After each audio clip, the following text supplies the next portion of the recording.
Hoy, baby, kalma. Saan pupunta? Gre ko pala yan. Pupunta ako dun kay Virgiline.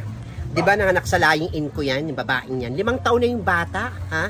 Hindi pa nakakapagbayad dun sa klinik ko. Grabe naman, 5 taon na yung bata, hindi pa nakakapagbayad sa lying in mo, sa klinik mo. Tagal-tagal ko nang sinisingil. 1 buwan pa lang yung bata, sabi ng mga anak, babayaran agad ako. Mga yan, may mga ganyan taga mga tao, no? Anak-anak, tapos hindi naman pala handa. Pupunta ako ng sisingilin ko.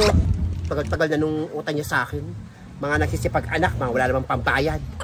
Sige, Negra, salamat. Sige, salamat. Ingat ka. Kawawa naman si Baby Kalma. Ano ang pagkakakitaan niya eh. Agad binabayaan sa si Virgiline talaga. Anak-anak eh. Walang pambayad.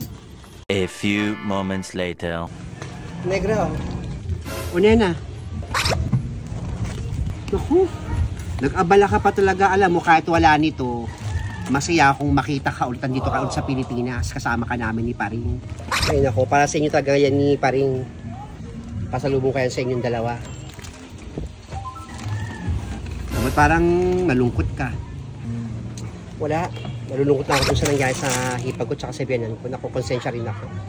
Kasi, laging binabanggit sa akin ni Ninita yung lola pati ang tita niya. Ay naku, huwag kang makonsensya sa ginawa mo. Karapatan mo yun. Lahat ng pang-aapi sa'yo, ginawa na ng mga yan, ng hipag mo tsaka biyanan mo. Pero mo kahapon, no? Nilait-lait pa yung bahay mo pagkatapos ng tumira dyan.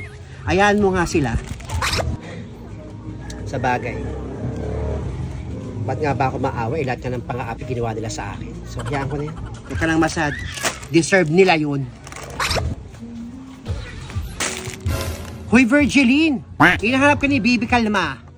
Sisingilin ka na raw doon sa utang mo sa laklaying inya.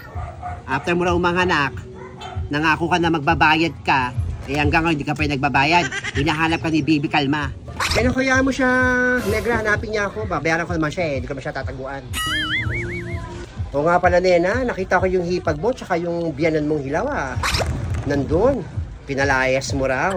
Hindi ka malang naawa dun sa biyanan mo. Wala ka malang konsensya. Sa bagay, kapag nag-a-abroad nga naman talaga, nagbabago ang ugali, nagiging mapagmataas. Ay naku, Virgiline, tigilan mo nga si Nena. Hindi mo alam ang punot dulo ng issue ng mga in-laws niyang mga hilaw. Eh di, kung naawa ka, Virgiline, eh di, ampunin mo na lang. Punin mo. Ayun yung mga nakaupo dun sa kalsada. Punin mo na lang. Ampunin mo kung gusto mo. Awang-awa ka, di ba? O yan, tama si Nena. Kung naaawa ka, di ampunin mo, itira mo doon sa bahay mo, magsama-sama kayo doon. Masyado kang pakialamera. Wala kang karapatan magkomento, makialam sa buhay na may buhay. Ang pakialaman mo, yung utang mo kay Baby Kalma. Oh? O, yun ang problema ay may utang mo kay Baby Kalma. Naku, nagko-comment lang naman ako kung ano nakikita ako. Sasabi lang naman ako.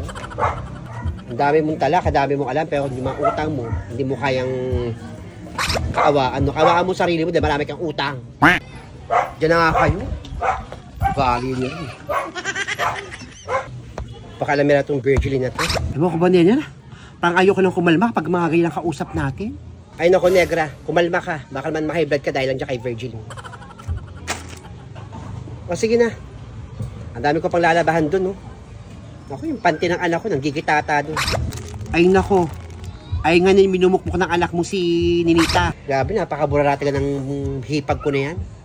Kaya kahit magkasama pa kami niya noon, ako, diring-diring talaga ako sa panty niya, kung saan ko nakikita. Sa ilalim ng aparador, sa ilalim ng kama, lahat. O sige na.